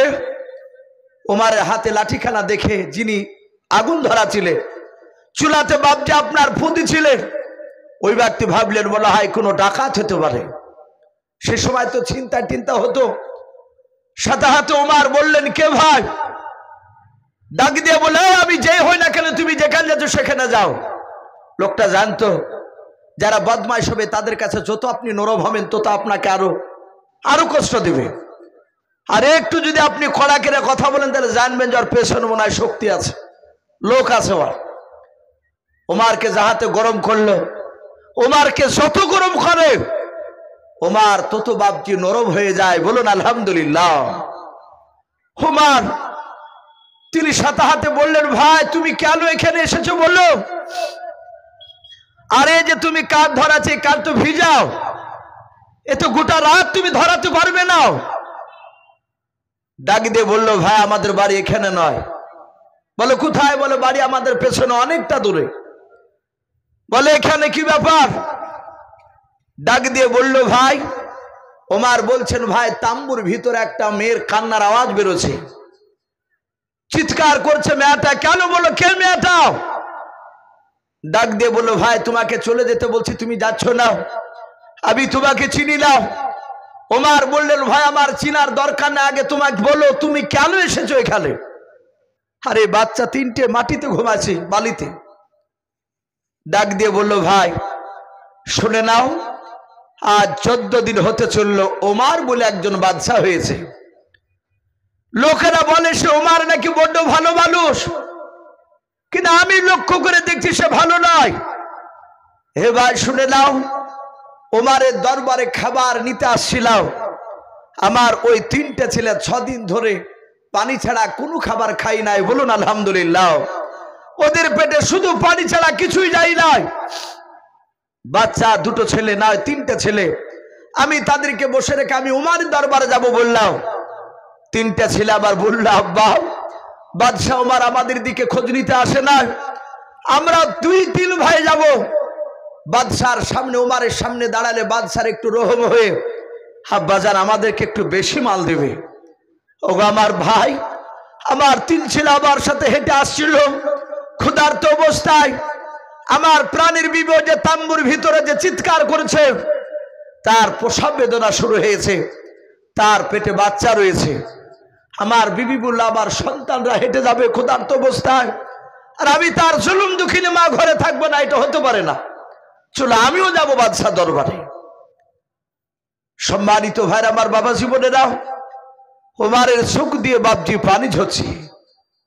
ওমর চিন্তা করছে, মওলা এর হিসাব কিয়ামতের ময়দানে তুমি যদি একবার চাও, ওমরের জন্য জান্নাত হারাম হয়ে যাবে, ওমর আর জান্নাত যেতে পারবে না, আটকা পড়ে যাবে। হযরত ওমর বললেন, ভাই বাদশাহ ওমর তো খুব ভালো মানুষ, হয়তো কোনো অন্য দিকে দেখতে গিয়ে তোমাদের দিকে হয়তো খোঁজ নিতে পারেনি। ভাই একটু বসো, আমি তোমাদের কিছু খাবারের ব্যবস্থা করতে পারি কিনা। হযরত ওমর ফারুক রাদিয়াল্লাহু তাআলা আনহু বাবা সোজা দৌড়ে চলে গেলেন।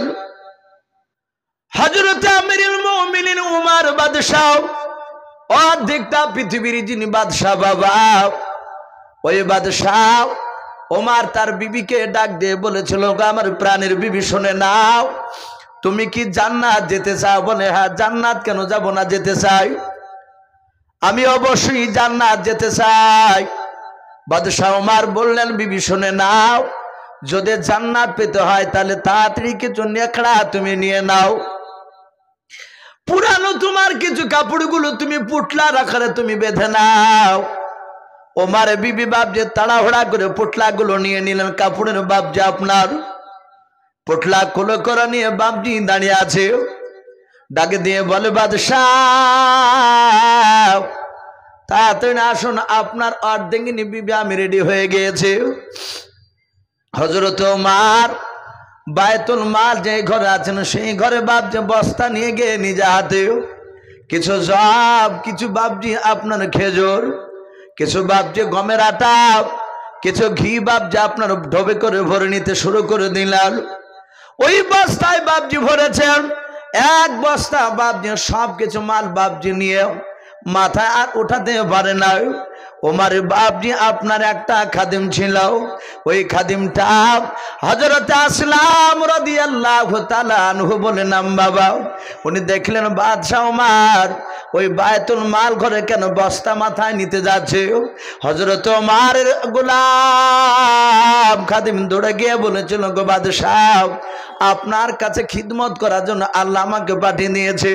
ওগো বাদশাহ নামদার, আপনি কেন একাই এই আপনি কি করতে যাচ্ছেন, এই বস্তা কেন উঠাতে যাচ্ছেন বলেন। বাদশাহ নামদার, আপনি কেন উঠাতে যাচ্ছেন ওমরকে ডাক দিয়ে নাই, ওই বাপজি আপনার সঙ্গে সঙ্গে আপনার ওই আপনার গোলামটা ওমরের গোলাম ডাক দিয়ে বলে, বাদশাহ আপনি একটু বসুন, আমি আর একজন ব্যক্তিকে ডেকে নিয়ে আসি, এই বস্তা আমার মাথায় নিয়ে আমি আপনি যেই জায়গায় যেতে বলবেন সেই জায়গায় নিয়ে যাব। হযরত ওমর ফারুক রাদিয়াল্লাহু তাআলা আনহু ডাক দিয়ে বলেছেন, আসলাম তুমি কে চাও?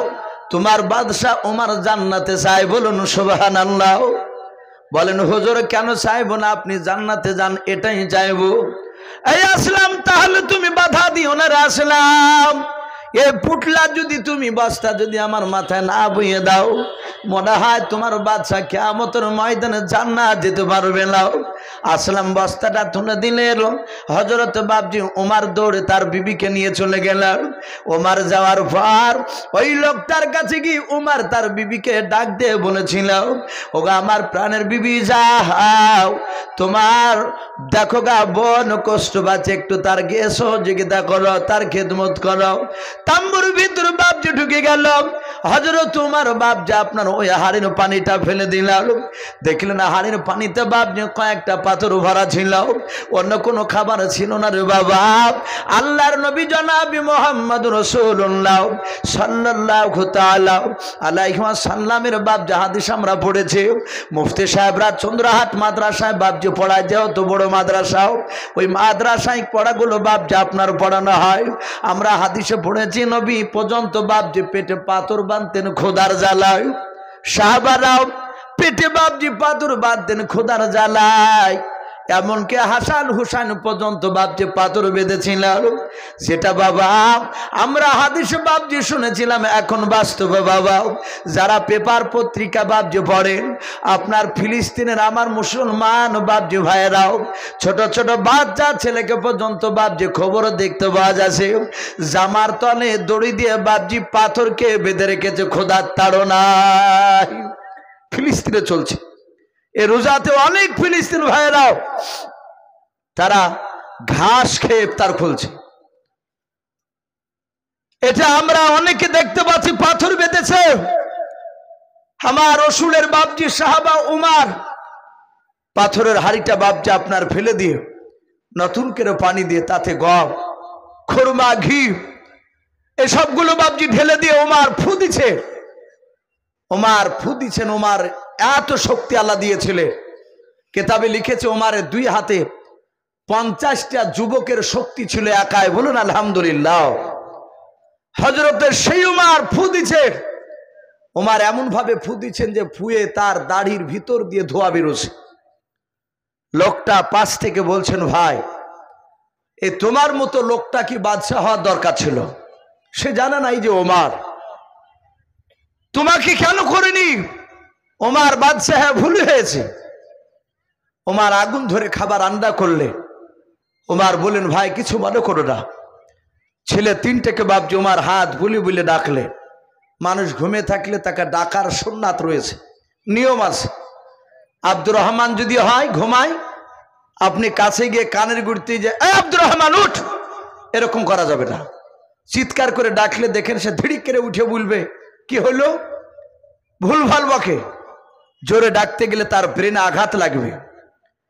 আপনি গায়ে হাত বোলান, পায়ের দিকে ভাবে গায়ে হাত বোলান, আস্তে আস্তে বলুন, ভাই কি চাচা, নাম যদি ছোট হয় আব্দুর রহমান, আব্দুর রহমান, আস্তে করে ডাকুন।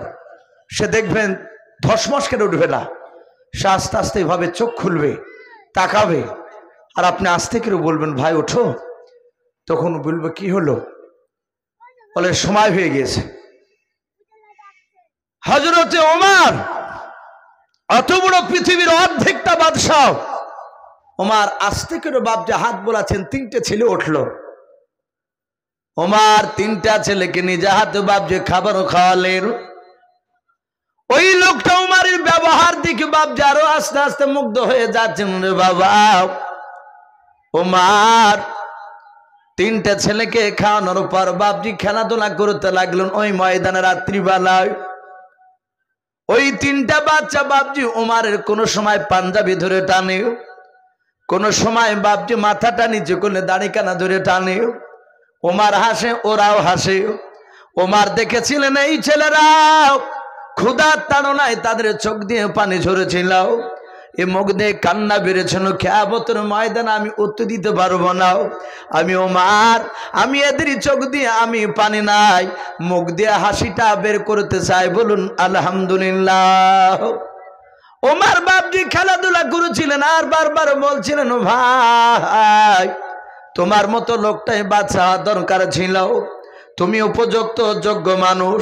যখন বাপজি কথা বলছিলেন আর তাম্বুরির ভিতর থেকে বাবা বাচ্চার আওয়াজটা যখন বেরিয়ে আসলো, সঙ্গে সঙ্গে বাবা ওমরের বাপজি বেবে ডাক দিয়ে বলল, ও আমিরুল মুমিনিন বাদশাহ,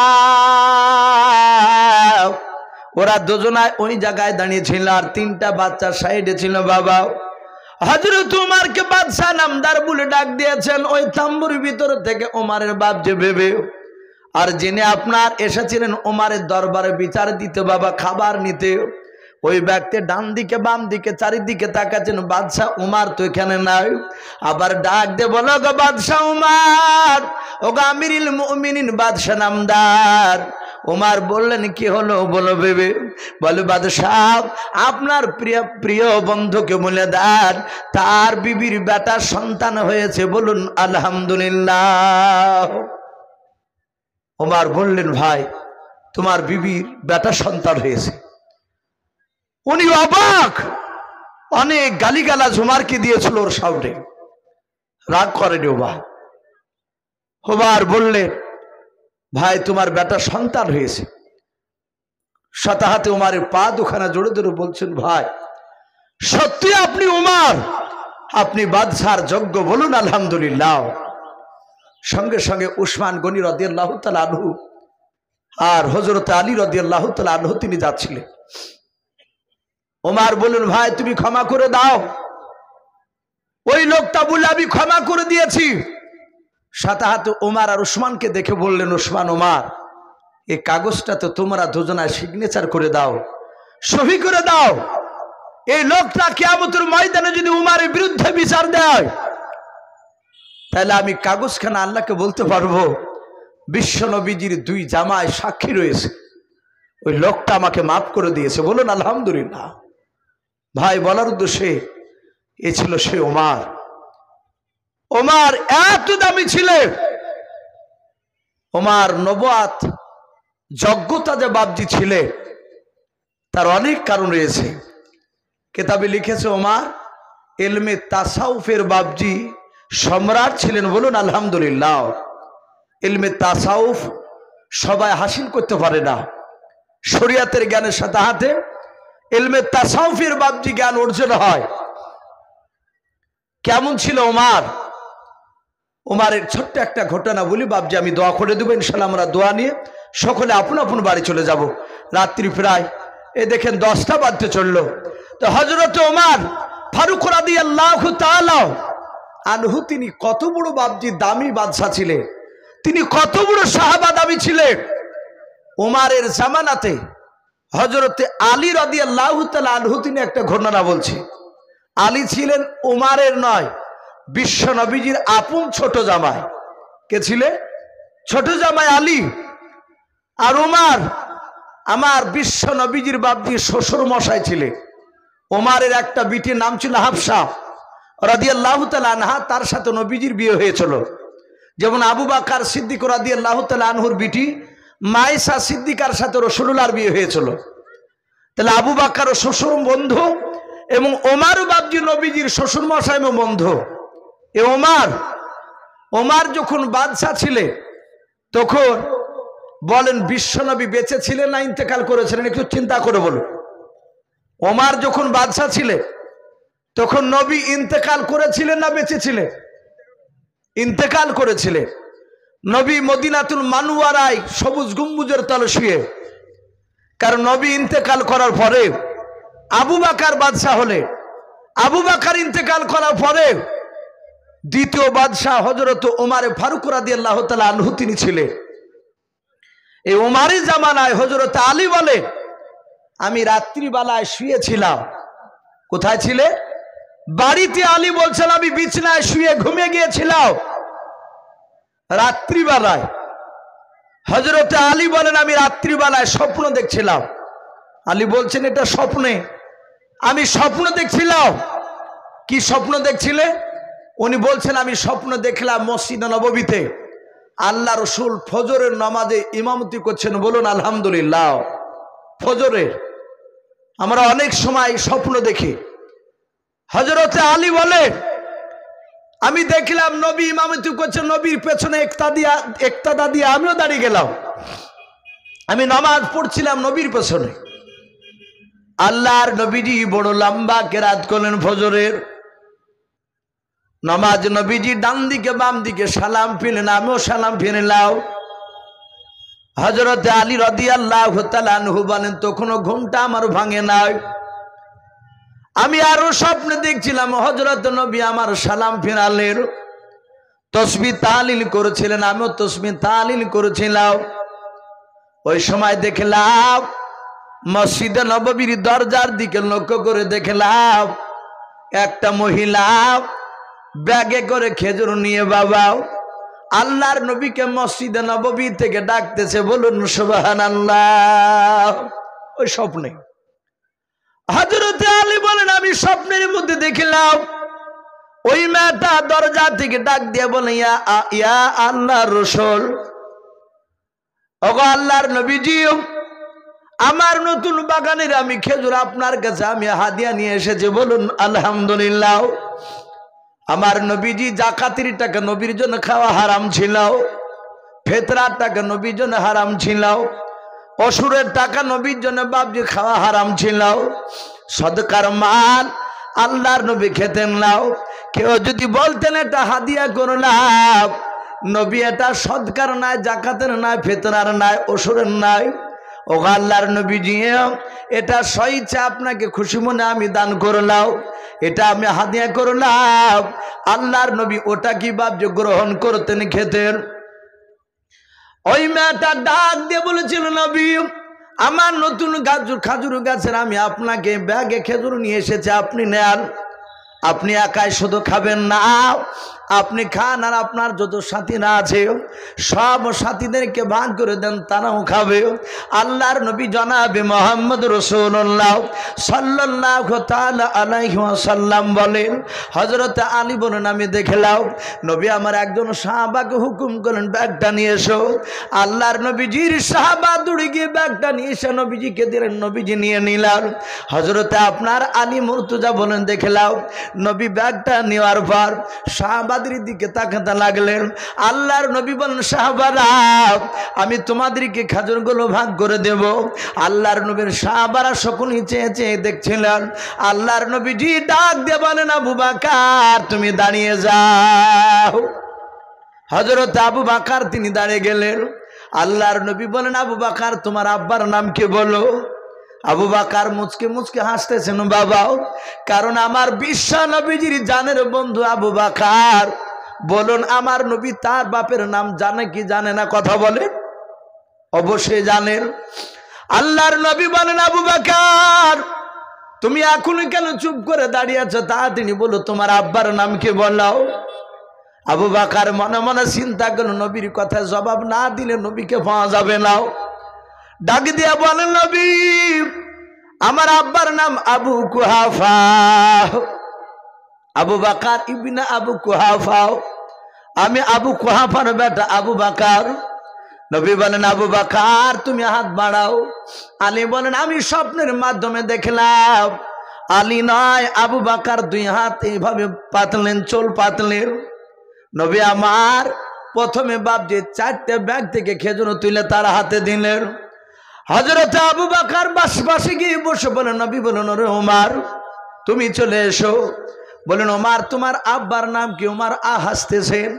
ওমর বলেন, হুজুর আমার আব্বার নাম খাত্তাব, ওমর ইবনুল খাত্তাব, আমি খাত্তাবের বেটা। এইভাবে দেখলাম বিশ্ব নবী আমার 6টা খেজুর তুলে দিলেন। এভাবে প্রতিটা সাহাবাকে 4টা 5টা 6টা 7টা 8টা 9টা 10টা 12টা পর্যন্ত খেজুর দিলে। সবাই খেজুর পেয়ে পেয়ে সবাই বসে পড়ল। এবার পালা আছে শুধু আলী। আলী বলছেন, এবার আমার একাই পালা। সবাইকে যখন মেলা খেজুর দিয়েছে, নবী এটা ভালো জানে যে আমার বাড়িতে কয়েকদিন ধরে খাবার হয় না, কারণ আমার অর্ধাঙ্গিনী বিবি তিনি হচ্ছেন আমার বিশ্ব নবীর কলিজার টুকরা বিটি।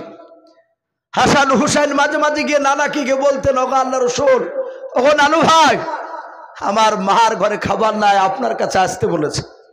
আল্লাহর রাসূল হাসান হুসাইনকে বলতেন, হাসান হুসাইন আমার এই আঙুল দুটো চোষো। আঙুল বরকতি আঙুল মাঝে মাঝে দিতে। হাসান হুসাইন বলে, নানু ভাইয়ের এই আঙুলের ভিতর থেকে মধু চেয়েও সুস্বাদু জিনিস বেরোতো। বলুন আলহামদুলিল্লাহ। এগুলো মুআজিজা ছিল। হযরত বিশ্ব নবী হয়তো আমাকে 12টার চেয়ে বেশি খেজুর দিবে। আলী বলে আমি এইভাবে হাত বাড়িয়ে দিয়েছি। বিশ্বনবী বলেন আলী তোমার আব্বার নাম কি? আলী বলছেন আমার আব্বার নাম তো উনি জানে। আলী দেখলেন সবাই যখন বলেছে আমাকেও বলা লাগবে, আলী বললেন আমার আব্বার নাম আলী ইবনে আবি তালিব। আলী ইবনে আবি তালিব, আমি আবু তালিবের বেটা আলী। হযরত আলী বলেন হাত বাড়াইলাম, ব্যাগে দেখলাম খেজুর অনেক ছিল, কিন্তু বিশ্বনবী আমার একটা মাত্র খেজুর তুলে হযরতে আলীর হাতে দিলেন। বলুন আলহামদুলিল্লাহ। আলী বলেন আমি চরম লজ্জিত হয়ে গেলাম। আলী চিন্তা করেছেন আমার বাড়িতে অর্ধাঙ্গিনী বিবি খাদিজা নাই, ফাতেমা আর আমার কলিজা টুকরা হাসান হোসেনেরা 3 জনায়, আমাকে নিয়ে 4 জনাও, খেজুর কটা মাত্র একটাও। হযরত আলী চিন্তা করেছেন অধাধি কোনো ভাগ হবে না, আমি কেমন করে ভাগ করে দেব, তো পেটু ভরবে নাও। নবে 4টা না দিয়ে যদি 3টা দিতেন, একটা করে খেজুর তো বাড়িতে ওদের। আল্লাহর নবী বলেন আলী, এই আলী তুমি খেজুর নিয়ে চিন্তা করো না, ভেবো না, আমি তোমার শ্বশুর মশাই পয়গম্বর রসুল বলছি। আলী তুমি খেজুরটা আমার সামনে তুমি মুখে ভরে দিয়ে খেতে লাগো। বলুন আলহামদুলিল্লাহ। আলী বলছেন আর থামা যায়? নবী হুকুম করেছে। ওই স্বপ্নের দেওয়া খেজুরটা নিয়ে আমি মুখে ভরে চিবাতে লাগলাম, খেতে লাগলাম। চিবাতে চিবাতে হঠাৎ মসজিদে নববীতে দেখলাম ফজরের আজান হয়েছে, আসসালাতু খায়রুম মিনান নাওম। আলী বলেন আওয়াজখানা কানে এসে ধাক্কা লাগলো আর আমার ঘুম ভেঙে গেল। ও স্বপ্নগুলো দেখছিল, যাহাতে ঘুম ভাঙলো। আলী বলছেন খোদার কসম করে বলি, রসুলের স্বপ্নে দেওয়া খেজুরটা আমি যে মুখে নবীর হুকুম শুনে মুখে দিয়েছিলাম, ঘুম থেকে জাগার পরে দেখলাম রসুলের স্বপ্নে দেওয়ার খেজুরের আঠি আমার মুখের ভিতরে ভরা। বলুন সুবহানাল্লাহ। বলে না রে তাকবীর। আলী বলছেন আমি অবাক হয়ে গেলাম, খেজুরের আঠিটা পাক দিয়ে ফেললাম না, আমি ঘরের ভিতরে একটা সুন্দর করে জায়গা রেখে দিলাম। সাহাবারা আজান শুনলি দৌড়াতে, তারা নামাজের জামাতের গুরুত্ব দিতে। আজ আমরা অনেকে জামাতের গুরুত্ব দিই না। ক্যারাম বোর্ড খেলতে খেলতে, ক্যারাম বোর্ড খেলা তো বাবজার ভালো নয়, কিন্তু তবু দেখা যাচ্ছে খেলতে খেলতে বাবজি মসজিদের পাশে দোকানে সালাম ফেরার আগে যে রাকাত হচ্ছে বাবজি। কিন্তু সাহাবারা আজান শোনার সাথে হাতে দৌড়াতে, ওরা উটের সবকে নিকি নেওয়ার জন্য প্রতিযোগিতা করতেন। বলুন আলহামদুলিল্লাহ। ওরা জানতেন বিশ্বনবী বলেছেন যে আগে গিয়ে বসবে কাতারে, একটা উট দান করে যতটা সওয়াব, সে অতটা সবই সে পেয়ে গেল। বলুন আলহামদুলিল্লাহ। আমাদের স্বভাব কি, যদি মসজিদের বারান্দা থাকে বাপ, তাহলে অজু টজু করে যা দেখবে এখনো 20 মিনিট টাইম জোহরের আজান দিয়েছে, দেখুন কি করা যাবে, ও বারান্দাতে বাপজি বসবে, বসে আরো 5-6টা লোক লাগলো গল্প। ভিতরে 2-1টা লোক যদি নামাজ পড়ে তো এদের অসুবিধা হয়। বলে চাচা বকের না, এটা মসজিদ। দেখো না কত বড় বুজুর্গ হয়েছে, আরে বাস ঘুরে অকিয়া বা কত ধমক। ইমাম সাহেব বারণ করলে বলে ইমাম সাহেব বকের না তো, হয় 5 রকম কথা সব জায়গাতেই হয় না ভাই। মসজিদে যখনই পা দিবে আল্লাহুম্মা আফতাহলি আবওয়াবা রহমাতিক, ইয়া বলে যখনই পা দিবেন দোয়া আছে, ইয়া না পারলে বিসমিল্লাহ বলে তো পা দিতে পারবেন ডান পাটাও। ঢোকার পরই অজু করে কোনো বাজে কথা বলবেন না। হ্যাঁ প্রয়োজন হলে দিনের স্বার্থে, মশলা জানে না নমাজের কোনো বিষয়, ইমামকে জানেন কিংবা মুসল্লি যিনি নমাজ পড়া ভালো জানেন, অভিজ্ঞ ব্যক্তি, তাকে জিজ্ঞাসা করে। বাদ বাকি আজে বাজে দুনিয়ার কথা বলবেন না ভাই, এগুলো খুব গুনাহ। আমরা অনেকে বাবজি তাতে আমরা জড়িত হয়ে যাচ্ছে। হযরতে আলী বলেন আমি খেজুরের আটিটা রেখে দিয়ে তাড়াতাড়ি বাড়িতে ওযু করে 2 রাকাত সুন্নাত নামাজ পড়েছি। সাহাবাদের আমল ছিল সুন্নাত, এই মুফতি আপনাদের মানাউল সাহেব আছে, ওনাকে জিজ্ঞাসা করবেন। আপনার সাহাবার সবচেয়ে বাপ যে সুন্নাত ছিল নামাজের ব্যাপারে, তারা সুন্নাত নফল নামাজ বেশিরভাগ বাড়িতে পড়তে, ফরজটা মসজিদে পড়তে, ফরজ পড়ার পরে আবার বাড়িতে চলে যেতে। আর আমরা যদি মৌলানা সাহেবরা যদি 2-3 দিন যদি বেরিয়ে যাই না, তমনি চায়ের দোকানে বলবে সুন্নাত নফলও পড়ে না, ফরজ পড়ে অমনি বাড়ি চলে যায়। অমনি ভাবছে আমাদের খারাপ ধারণা, কিন্তু খারাপ ধারণা করবেন না। ও যদি বাড়ি থেকে পড়ে তাহলে ভালো, আর যদি না পড়ে তাহলে সেটা ভুলতাম। তো সাহাবা হযরত আলী বলেন, আমি ফজরের 2 রাকাত সুন্নাত নামাজ পড়েছি। সোজা মসজিদে নববীতে যাচ্ছি, নামাজ পড়তে গিয়ে দেখলাম হযরত ওমর তিনি ইমামতি করছেন। বলুন আলহামদুলিল্লাহ। ওমর, হযরত ওমর ফারুক ইমামতি করেছেন। আলী বলেন, আমি তার পেছনে ইক্তাদা দিয়ে দাঁড়িয়ে গেলাম। আমি নামাজ পড়লাম, ওমরের পেছনে সালাম ফিরলেন, আমিও সালাম ফিরলাম।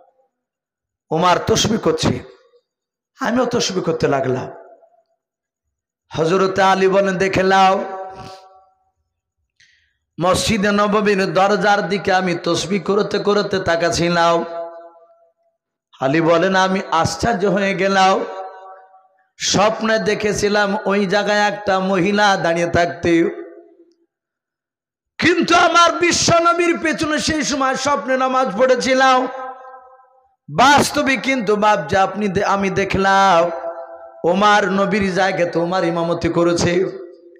আরে একটা মেয়ে ডাকছে, নিয়া আমিরুল মুমিনিন, হে বাদশাহ ওমর, আমার বাগানের খেজুর আমি আপনাকে হাদিয়া করেছি, আপনি নেন, আপনি খান, আপনার সাথী ভাইদেরকে ভাগ করে দেন, তারাও খাবে। হযরত আলী বলে, দেখলাম ওমর একজন সাহাবাকে দিয়ে আনালেন খেজুরের ব্যাগটা নিয়ে রোপার। আলী বলেন, আমি তাকে দেখে দেখছিলাম ওমরের ভাগ করাও। আলী বলেন, একবার হুবাহু আমার রাসূলুল্লাহ স্বপ্নে যেভাবে খাজুরটা ভাগ করেছিল, ওইভাবে ওমর খাজুর ভাগ করতে লাগলো। বলুন আলহামদুলিল্লাহ। একদম ওইভাবে ভাগ করেছে, 4টে থেকে শুরু করেছে, সবাইকে খেজুর দিয়ে দিল। এবার আলী বলছেন, শুধু আমি একাই বাকি আছি। হযরত আলী বলেন, আমি হাতখানা বানিয়ে দিলাম, নবী আমাকে একটা মাত্র খেজুর দিয়েছিলেন। ওমর যদি একটা দেয়, ওমরকে আমি বলবো, ওমর তোমার সাথে আমি অনেক খেলাধুলা করেছি, অনেক জায়গায় যুদ্ধের ময়দানে গিয়েছে, বেঈমানের সাথে নয়, তোমার হয়ে বেঈমানের বিরুদ্ধে আমরা লড়াই করেছি। ওমরের কাছে আমি খেজুর চাইব। আল্লাহর নবীর সাহাবা আলী বলেন, আমি হাত বানালাম। ওমর বলেন, আলী বলেন, দেখলাম ওমর ব্যাগ থেকে বাবা একটা খেজুর বের করে আলীর হাতে দিয়ে দিলেন। বলুন সুবহানাল্লাহ। আলী বলছেন, ভাই ওমর, একটা দিলে কেন, আর 3-4টে দাও, ওদের কত দিয়েছো? ওমর মুচকে মুচকে হাসছেন আর বলছেন, আলী, রাসূল তোমাকে রাতে কটা খেজুর দিয়েছিল? বলুন সুবহানাল্লাহ। আলী অবাক, স্বপ্ন দেখেছি আমি, আলী খেজুর মুখে দিয়েছিলাম আমি।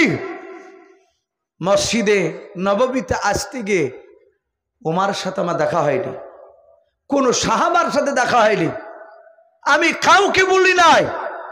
খেজুরের আঠিটা রেখে অজু করে নামাজ পড়ে আসতে তাদের এই খেজুরের কথা জানলো কি করে ওমর? বলে, ওমর বলছেন, আলী ভাই বলো কটা কটা দিয়েছিল? বলে, হুজুর, ও আমিরুল মুমিনিন বাদশাহ ওমর, রাসূল একটা দিয়েছিলেন, নবীকে নয়, আলীকে বলছেন, ওমর আমি ওমর তোমাকে একটার বেশি দুটো দিতে পারবো না। বলুন আলহামদুলিল্লাহ। নবী যদি দুটো দিত আমি তোমাকে দুটো দিতাম, নবী যদি 3টে দিত তাহলে আমি তোমাকে 3টে দিতাম। প্রশ্ন হতে পারে, আলীর স্বপ্নের কথা জানলেন কেমন করে ওমর? এটিকে ইলমে তাসাউফের জ্ঞান বলা হয়েছে। নবী বলছেন, আমার আলী ইলমে তাসাউফের তিনি সম্রাট ছিলেন।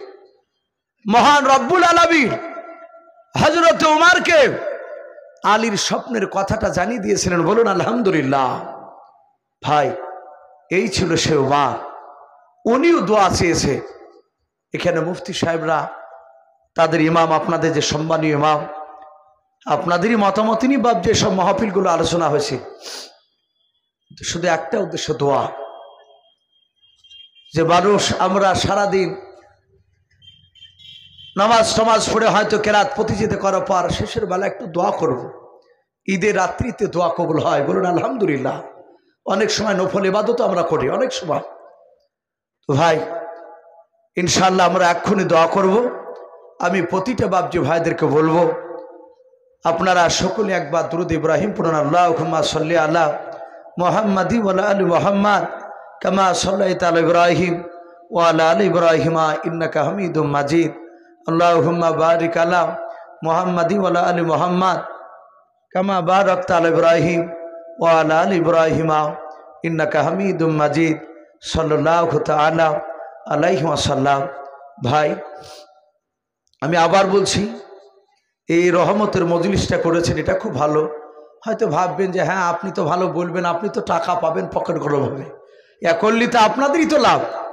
না ভাই, শুধু টাকা বলে নয়, যেহেতু আমরা কবরকে বিশ্বাস করি, জাহান্নামকে বিশ্বাস করি, জান্নাতকে বিশ্বাস করি, এই দোয়াটা ভালো। অনেক মানুষ হয়তো বাধা দিবে আবার আগামী বছরে। তাই যুবক ছেলেদেরকে বলবো, যুবক তোমরা কখনই মাথাতে আনবা না যে আগামী বছরে বাদ দিয়ে আবার গান বাজানা দিব, এ কথা কখনই আনবা না। সারা জীবনই তো গুনাহ করছি, কমসে কম ঈদের দিন তো গুনাহ থেকে বাঁচি। ঈদের দিন এত দাম দাম বলা হয়েছে, গোটা বছরের মধ্যে দুটো আমাদের খুশি দিন, আল্লাহ রসুল খুশি করতে বলেছে ইবাদত দিয়ে, শরিয়াত অনুযায়ী। শরিয়াতের বাইরে খুশি করা যাবে না। আমরা ইনশাআল্লাহ গুনহার দিকে আগামী বছর আমরা যাব না, বলুন ইনশাআল্লাহ। আল্লাহ কবুল করুন, বলুন আল্লাহুম্মা আমিন। ছোট্ট একটা বাপজি নাত পড়ে ইনশাআল্লাহ দেওয়া হবে। আজ নবী গো আমার গড়ায়া সংসার, হিজরত করিলেন সোনার মদিনায়। আজ নবী গো আমার গড়ায়া সংসার, হিজরত করিলেন সোনার মদিনায়। আর আব্দুল্লাহর পৃষ্ঠ হতে ওই মা আমিনার সেকেমেতে ওই জন্ম নিলেন নবী মক্কাতে। আজ নবী গো আমার গড়ায়া সংসার, শুয়ে আছেন সোনার মদিনায়। আজ নবী গো আমার গড়ায়া সংসার, আরাম করিলেন সোনার মদিনায়। আর নবীর নামে, আর নবীর নামে দুরূদ পড়িলে, নবীর নামে দুরূদ পড়িলে ওই হাবিয়া দু যখনি ভেজায়। আজ নবী গো আমার গড়ায়া সংসার, হিজরত করিলেন সোনার মদিনায়। আর নবী উম্মতের মায়ায় এখনো কেঁদে যায়, নবী উম্মতের মায়ায় এখনো কেঁদে যায়, ওই আশিকের কান্দন বোঝা যায়। আজ নবী গো আমার গড়ায়া সংসার, শুয়ে আছেন সোনার মদিনায়। আজ নবী গো আমার গড়ায়া সংসার, শুয়ে আছেন সোনার মদিনায়। ভাই এখনই দেওয়া হবে, আমি অনুরোধ করব। ভাই দেখেন, সবই বুঝতে পারছেন, 1 মাস খাওয়া নাই দিনের বেলায়, আর লোভ সামলাতে না পারে তাতে ইমাম মানুষ কয়েক বাড়িতে বাপজি এ খাবো না আর শুনবে না, একটু মিষ্টি দই বাপজি আপনার খেতে গিয়ে একটু অসুবিধা হচ্ছে আমার। তো ভাই যাই হোক, অনেকক্ষণ হয়েছে, আল্লাহ বেঁচে রাখলে আবার অন্যদিন হবে। আমরা সকলে একবার তোবা করে নি ভাই, একটু পড়ে আস্তাগফিরুল্লাহ পড়ুন। আস্তাগফিরুল্লাহ রব্বি মিন কুল্লি যামবি ওয়া আতুবু ইলাইহি লা হাওলা ওয়ালা কুওয়াতা ইল্লা বিল্লাহি আলিয়্যিল আযীম। আরেকবার পড়ুন আস্তাগফিরুল্লাহ রব্বি মিন কুল্লি যামবি ওয়া আতুবু ইলাইহি লা হাওলা ওয়ালা কুওয়াতা ইল্লা বিল্লাহি আলিয়্যিল আযীম। আমি মুফতি সাহেবকে একটু অনুরোধ করবো দোয়া করার জন্য, আপনি করুন।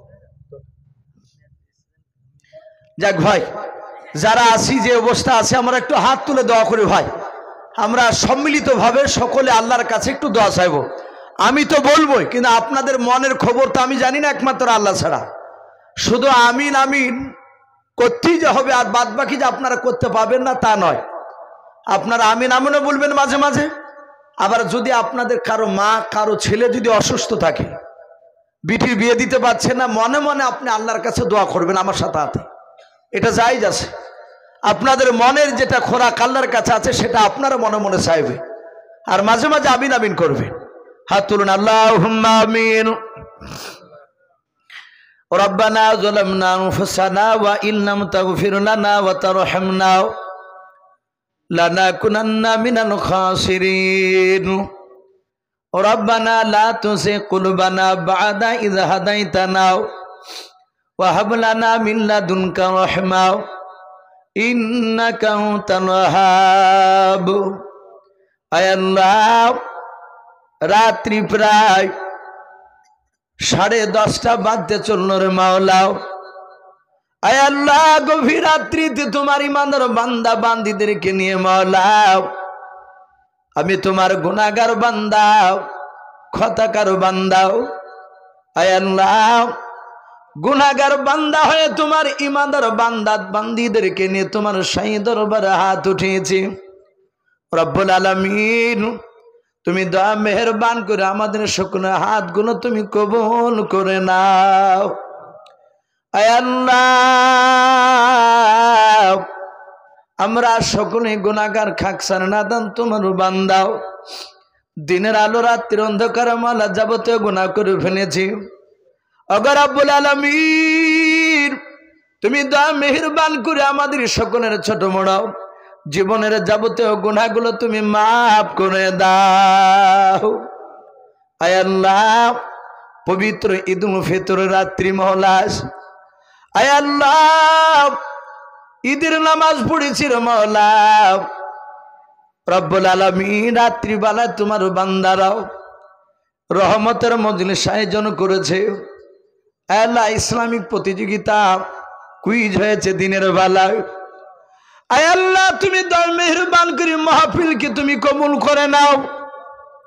আয় আল্লাহ, যারাই মাহফিলে সহযোগিতা করেছে মাওলা, টাকা দিয়ে শ্রম দিও, সকলকে মাওলা ইমানদার হিসাবে তুমি আমাদের কবুল করে নাও। আয় আল্লাহ, এক এক করে 30টা রোজা পার করেছি রে মাওলা। রব্বুল আলামিন 30টা তারাবি পড়েছি। আয় আল্লাহ, ইফতার সেহরি করেছি, জানি না তোমার দরবারে সেহরি ইফতার তারাবি রোজাগুলো কবুল হয়েছে কিনা। আয় আল্লাহ, রোজার অবস্থায় অনেক ভুলভাল কথা অন্যায় বলে ফেলেছি মহলা। রব্বুল আলামিন, আয় আল্লাহ, আমরা তোমার বান্দা, আমরা গুনাহ করতে ভালোবাসি, আর তুমি আল্লাহ ক্ষমা করতে ভালোবাসো। আয় আল্লাহ, তাই তুমি আমাদের সকলকে ক্ষমা করে দিও। আয় আল্লাহ, তুমি আমাদের সকল রোজাগুলো তারাবি সেহরি ইফতার সব তুমি কবুল করে নাও। আয় আল্লাহ, মা বোনেরা হাত উঠে আমিন আমিন করেছে রে মওলা। মওলা, আমার মা বোনেরা 1 মাস ধরে ঘুমকে হারাম করে দিয়ে মওলা। আয় আল্লাহ, রাত্রিবেলা তারা সেহরির ভাত রান্না করে নিয়েছে রে মালিক। মওলা, তুমি দয়া মেহেরবান করে তুমি আমাদের সকল মা বোনের রাত্রিকে মেহনত কাজে জেগে ভাত রান্না করেছে, এই রাত্রি জায়গাটা তুমি ইবাদতের সঙ্গে তুমি গণ্য করে দাও। বলুন আল্লাহুম্মা আমিন।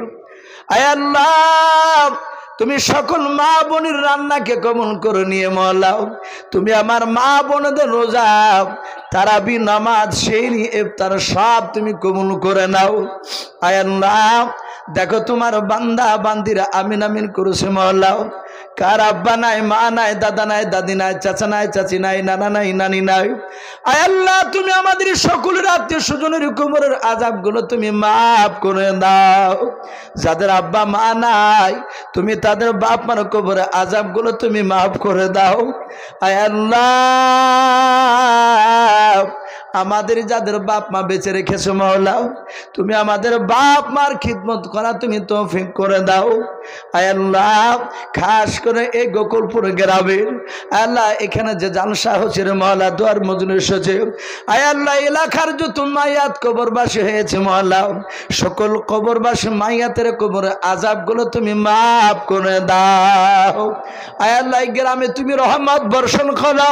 আয় আল্লাহ মহল্লার প্রতিটা বাপজি ভাই মা বোনদের বাড়িতে মওলা তোমার খাস রহমত তুমি বর্ষণ করো। আসমানি বালা জমিনি বালা থেকে তুমি গ্রামকে হেফাজত করো।